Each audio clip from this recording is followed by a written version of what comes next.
Un PGSSE, donc un plan de gestion de la sécurité sanitaire des eaux, c'est une démarche d'amélioration continue, une démarche qualité. Donc ça va permettre d'anticiper des événements futurs qui pourraient ou non arriver, mais on se prépare.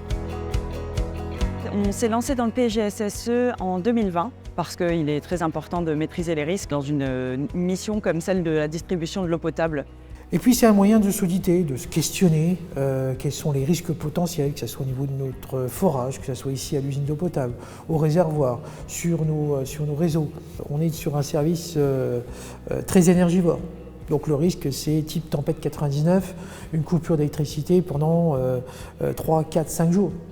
Donc là aussi, il faut se prémunir, trouver des solutions. Il peut y avoir également des pollutions du fait de l'environnement. On a eu l'exemple sur les nitrates. On a mis en place vraiment une réduction à la source, c'est-à-dire qu'on a décidé de ne pas passer sur du curatif. On essaye de voir avec les agriculteurs comment changer les pratiques agricoles pour baisser le niveau de pollution par infiltration dans les nappes phréatiques ou ruissellement dans le sol et arriver dans les cours d'eau. Ce qui est important pour nous, c'est de prendre en compte tous les risques, que ce soit au niveau des aires d'alimentation des captages, de vérifier au niveau de nos ouvrages qu'il n'y ait pas d'actes de malveillance, par exemple.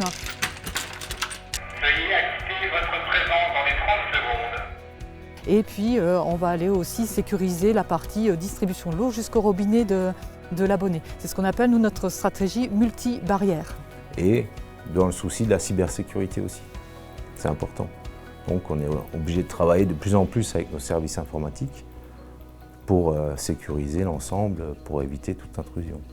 Donc on fait des audits avec une anticipation des risques, on les liste, on met un plan d'action en place et on suit quel est l'impact de ces actions et est-ce qu'elles sont bien efficaces, puis on corrige au fur et à mesure. Donc le PGSSE nous a permis de vérifier si on n'avait pas déjà dans notre quotidien sous-estimé certains risques. Par exemple, nous avons des installations, des sources ou même des stations de traitement qui sont finalement dans des massifs forestiers et finalement on a pris conscience que on pouvait être impacté par des feux de forêt par exemple. On se dit que ce risque-là, il ne faut peut-être pas le négliger, qu'il y a nécessité de travailler par exemple avec le SDIS.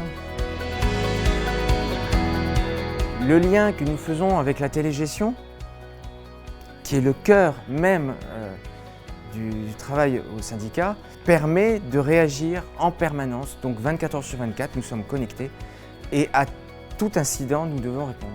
Donc finalement, il n'y a pas nécessairement de plan d'urgence qui a été identifié dans le PGSSE, bien qu'il ne soit encore pas terminé.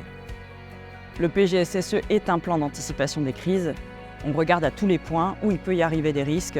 On trouve une solution donc préventive et une solution corrective au cas où ça arrive malgré tout. Donc vraiment le but c'est de ne pas être surpris et d'anticiper au maximum. Et c'est important justement que l'on fasse d'une manière concertée et que chacun apporte sa pierre à l'édifice pour que le PGSSE progressivement s'améliore d'année après année.